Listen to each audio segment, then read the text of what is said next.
Mike Asti, Joe Smeltzer, WV Sports Now, Nittany Sports Now. The Penn State Nittany Lions defeat the West Virginia Mountaineers in the 2024 kickoff game here at McMillan Pushcart Stadium. National stage, Fox's Big Noon kickoff was here. Pageantry all week long in Morgantown with Pat McAfee's show and all that. And the Mountaineers did not live up to the hype, to say the very least, 34-12, as Penn State is victorious. So, Joe, what led Penn State to victory in this game? It was a little back and forth early on. The Mountaineers squandered some opportunities and maybe a turnover that could have meant something that they didn't get last year. We talked about that a lot in the pregame show. But then Penn State just eventually exposed West Virginia as Penn State clearly being the better team. For sure, Mike, and I don't really know how much I usually think about a single turning point in a game where one team was just clearly better, like today's game was. But if I had to pick one, it would be that first quarter turnover exchange where Penn State drew our snap miscommunication, whatever it was, they fumble, and then WVU goes on the ball, crowd's going crazy.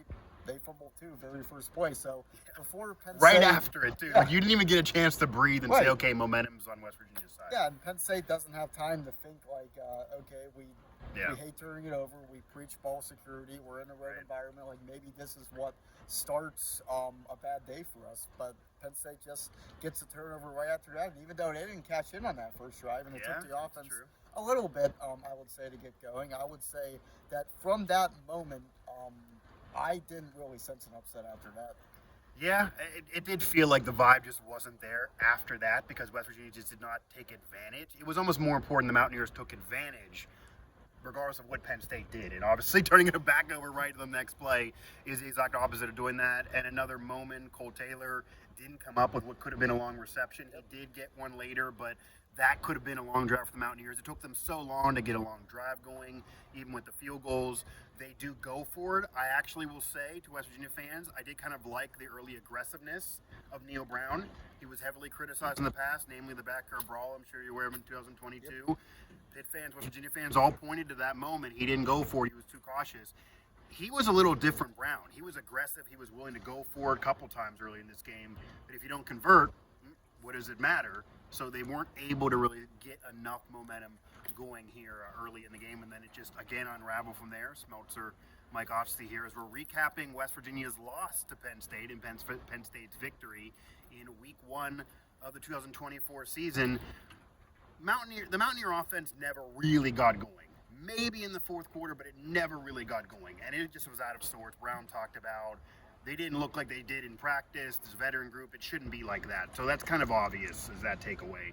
From the Penn State side, what do you think caused the Nittany Lion offense to kind of have a slow start in this game? Because we also both thought they maybe would go deep early. They would try to be aggressive early. That didn't really happen. They kind of eased into the game, and it almost cost them. Maybe against the better opponent, they could have been down early. Yeah, I think the slow start, Drew Aller didn't really look too in sync. There were some passes that he should have made and didn't, but obviously the fumble, whether that was on Nick Dawkins or miscommunication, whatever that was, that definitely caused a problem. But I think once the quarterback got going, that really kind of everything kind of snowballed after that because you had the pass plays, you had the second half after the delay, Nicholas Singleton running for a 40-yard touchdown, which really was, I think, the death nail for West Virginia. That was a backbreaker because they were always moving the ball, but then once he broke out, it felt like it was over then. Yeah. And obviously with this offense, after one game, it might not be 100%. We might not be 100% safe saying that Penn State has a bona fide number one receiver, but Harrison Wallace III definitely played like one today. And if that's the Harrison Wallace Penn State's going to get for the rest of the season, look out, because that really solves to a great degree what was Penn State's biggest problem last season. Yeah, and it's obvious that's the one position that Penn State has not had an elite player at really in a while. They don't have that Marvin Harrison Jr., which is why some feel they didn't get to that national championship level, even though they're still a step above West Virginia clearly now with yet another win over the Mountaineers.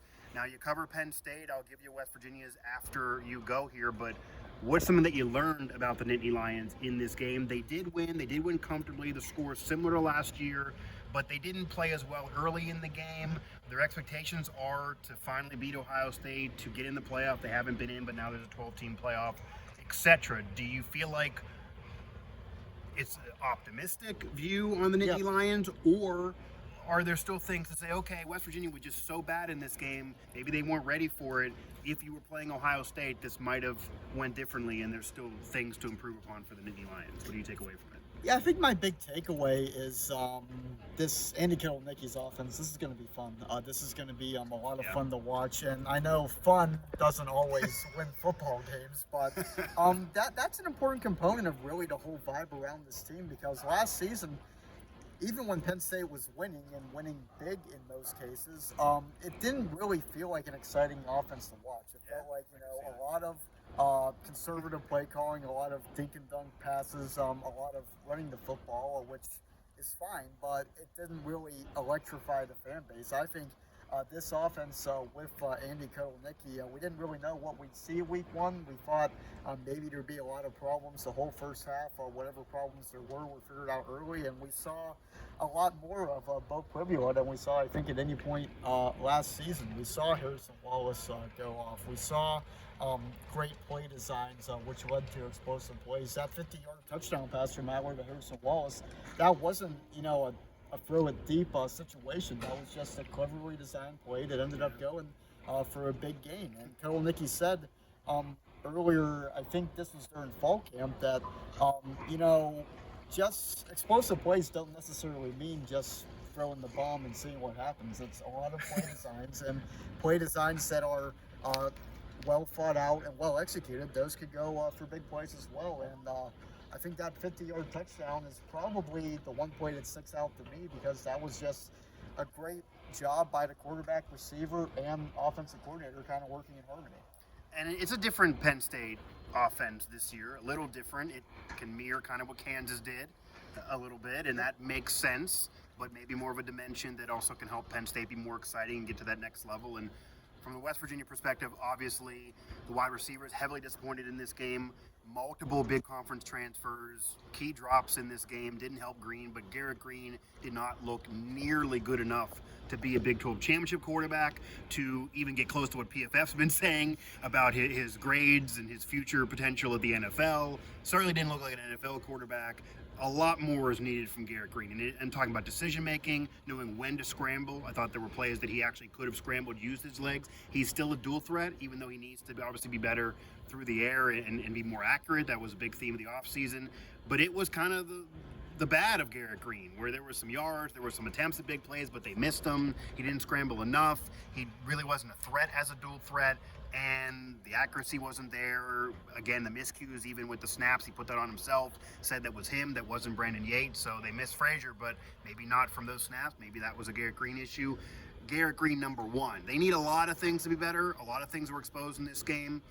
But Garrett Green, number one, needs to be way better for this team to vie for anything in the Big 12. Even if those teams maybe arguably aren't on Penn State's level, they still have the whole season in front of them. It is true with the new CFP rules. You win the Big 12, you're in. Doesn't matter out of conference play. They still probably will be favored against Pitt in the backyard brawl, despite it being on the road.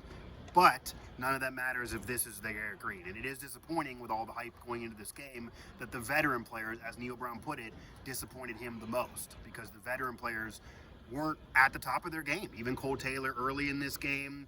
I think a big thing for Penn State that we talked about in the preview show, you didn't really have to worry about Jaheim White, who didn't play last year, because he kind of got banged up early, got a 12-yard run on his first touch, and then didn't get to see much from him. C.D. Donaldson was good, but a lot of things need fixed for the Mountaineers. I'll write about it more on WVU Sports now.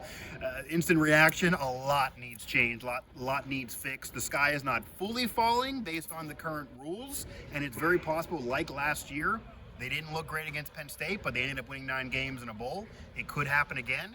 But the expectations on this team are to do even more, and that's not what you saw on the field here behind us for West Virginia against Penn State. So that'll do it for our instant reaction game recap. Find more of the Penn State coverage at Indy Sports Now with Joe Smeltzer, and more of the West Virginia coverage for the Mountaineers at WV Sports Now. Penn State goes 1-0, the Mountaineers 0-1. And stay tuned for more of what these two teams do through the rest of their seasons.